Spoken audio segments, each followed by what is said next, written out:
From hitting a player below the waist to making sure you don't smell like you did as a freshman in gym. These rules seem like common sense, but many players across the league continue to break them.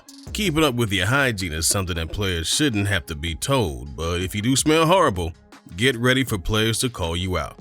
Markieff Morris recently talked about an incident with a rookie he had while with the Suns. Morris said, "Not wanting to shower? That happens a lot. I had an incident when I was in Phoenix with a rookie who said, I don't use deodorant. I was like, whoa. You mean you don't use deodorant? You gotta respect other players. Hygiene is one of the most important things in our profession. It's uncomfortable guarding somebody that stinks. That's why I had to explain to him like, bruh, you smell. So it's uncomfortable for us to be around you smelling like that." Growing up, players dealt with the need for repetition and habits burned into them as a young player. This is what it took to continue evolving their game, becoming good enough for the pros. But sometimes players have an unorthodox way of doing things, and those habits come to light. Almost every time you see someone shoot or go up for a layup after the whistle blows, you wonder why they did that. It's mainly to keep the player in rhythm or an attempt to keep themselves out of a shooting slump by seeing the ball go into the basket. On the flip side, opposing players know this, so now it's common to see a player go up and block or goaltend the player's shot after the whistle so that they don't get that rhythm. The best example of this happened in Game 3 of the 2016 Finals, when Steph Curry went for a layup attempt after the whistle, and LeBron saw it and blocked it right before it entered the rim. After the block, LeBron stared Curry down in a way of saying, "No, not today." When asked about the block post-game, LeBron said, "When you have the greatest shooter in the world trying to get an easy one, it's our job to keep it out." LeBron's teammate Rajon Rondo even spoke on the topic saying, "I think as a shooter, when you see the ball go in, you get confidence, you get rhythm. Blocking shots after the whistle provides a look inside the mental game, which can significantly affect the outcome of the actual game." Sports psychologists say that in this type of situation, Curry would benefit from seeing his shot go in the basket. Dr. Joanne Dahlquarter says, "Taking and making an easy shot after a play promotes positive thinking, combats nerves, reduces anxiety, alleviates pressure, and many pros agree." Making it to the NBA is already a big enough accomplishment, but when it comes to getting your own signature shoe, there's no higher honor. The only problem with that is there are way more players than there are signature shoes, so some players will opt for a different option, wear another player's shoes. This is a big no-no. You'd never catch a member of the Warriors rocking a pair of LeBrons.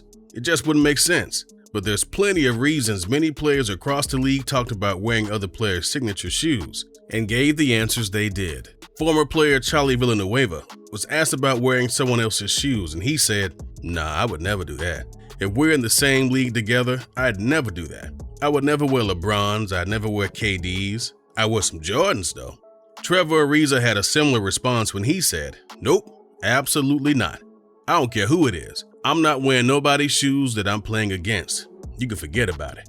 Last but not least, Will Barton said, "Nah, I wouldn't. I just don't wear other people's stuff. Maybe when I was in college or high school and stuff like that, but now that we're all in the same league, I just don't feel comfortable doing stuff like that."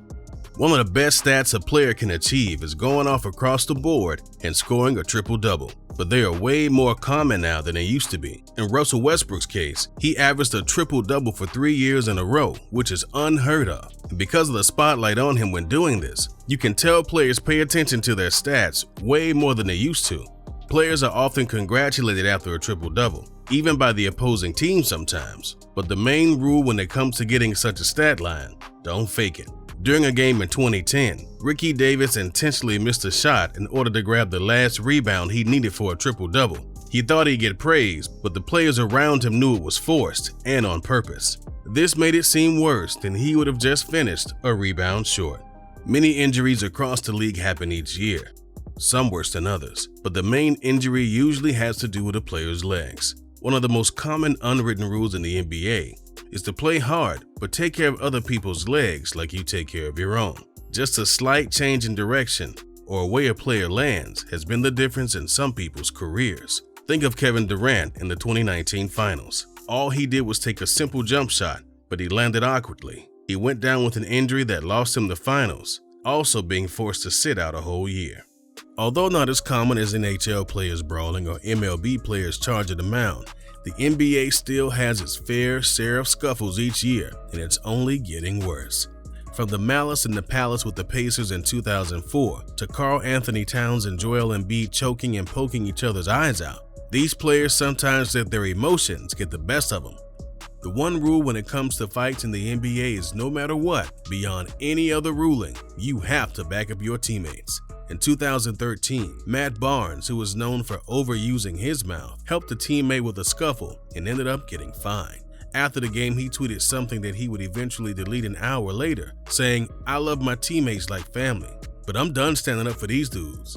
All this does is cost me money." Barnes took the money approach, which is a valid argument, but that's why it's an unwritten rule. Who cares how much you got fined? You make millions, and defending your teammates should be first nature. With practice sessions only lasting a few hours, there always has to be the first guy who leaves the gym, which gives everyone the okay to do so as well. The one rule with practice or a shoot-around is not to be the first player to leave the gym. The reason why this is taken so seriously is due to the nature of hard work and dedication. It takes a whole lot to get to the NBA, so veterans hold newer players to a higher standard and never want them to get lazy because they knew they made it. There have been many rumors that were recently claimed as true, according to Bucks players, that over Giannis's 3-year transformation, he was the first person in the gym and the last to leave. Nobody knows how long he was there before the team showed up, and nobody knows how long he stayed after, but learning from Kobe Bryant definitely rubbed off on him. You probably always wondered how players know to step back and hold their hands out for high fives from teammates after making a free throw, but the answer is simple. It's an unwritten rule. NBA players across the league have come to find out that free throws are often make or break shots that can determine games or entire series. So dapping your teammate up after an attempt will only boost their confidence. 20 years ago, social media wasn't around to play a part in the game of basketball. But in today's game, it's filled with rumors, allegations, fans' assumptions, and flat-out lies. Because of how the unwritten rule is, younger players often find themselves saying or doing too much on social media that ended up getting them or their teammates in trouble. A young D'Angelo Russell learned about this the hard way when he secretly recorded Nick Young talking about all the girls he cheated on Iggy Azalea with. This started not only a feud between Nick and Iggy, but also between Nick and D'Angelo, as well as the whole Lakers team. It seems like common sense not to record some withheld information and display it to the world, but that's just me. Sometimes NBA games are decided by the final shot. In most cases, the winner is determined earlier in the game if a team is winning too much to come back. When a team is leading by a huge margin, the unwritten rule is to dribble the clock out instead of running up the score out of respect. These players and teams realize they'll meet again, and unless there are some underlying issues between them, the person with the ball should know to dribble the clock out. When we say don't go for cheap shots, I think you know what we mean. Hitting players below the belt is something frowned upon in all sports. But in basketball with no padding or protection, it's even more of a cheap shot. Getting into a stand-up scuffle with someone is something men do, but if you take cheap shots and try to sneak in hits, you'll look down on by the rest of the league. Maybe the best example of this was during the 2016 finals when during Game 4, Draymond hit LeBron below the belt, which caused him to sit out the next game. The Cavaliers would go on to win during Draymond's absence and become the only team ever to come back down 3-1. If you've enjoyed this video, then we're sure you'll enjoy the next one. Click on right now and enjoy.